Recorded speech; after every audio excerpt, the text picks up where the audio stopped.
हो जिंदगी मोर अकेला हो दशहरा के मेला हो जिंदगी मोर अकेला हो।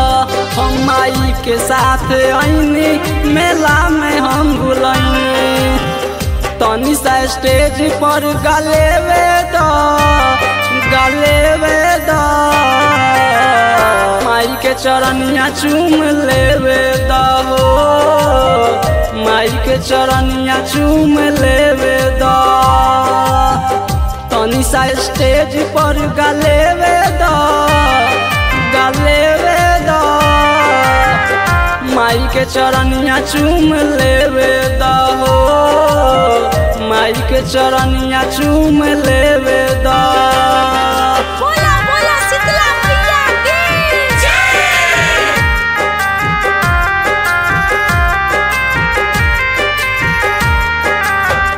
माई के चरनिया चूम लेवे दो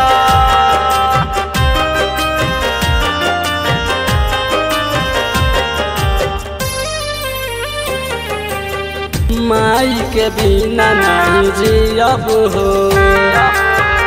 कुकी दह की हमरो अब हो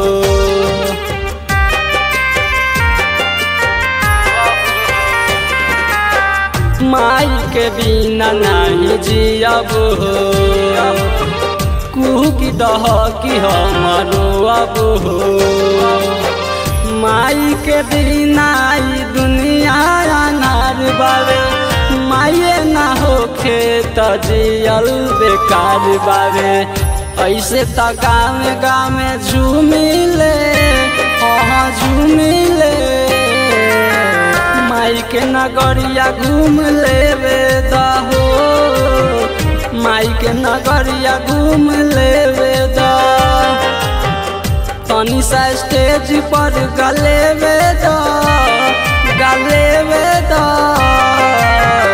माई के चरनिया चूम लेवे दो माई के चरनिया चूम लेवे दो। प्रेम से बोलो पटना वाली पटन देवी की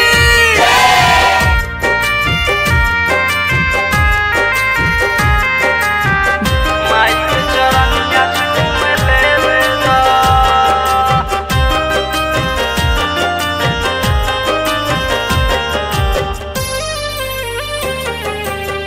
सतमी के रात बड़ी भीड़ होला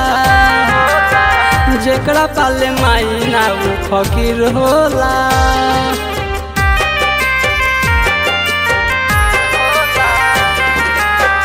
सतमी के रात बड़ी भीड़ होला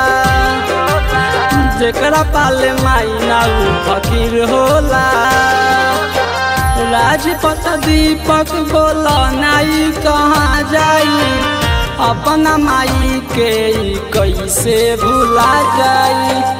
ऐसे तो छठ पर्व भूखिले हाँ भूखिले माई के नवरात्रि भूख लेवे दहो माई के नवरात्रि भूख लेवे द तनी सा स्टेज पर गलेवे दो माई के चरनिया चूम लेवे दहो माई के चरनिया चूम लेवे दो।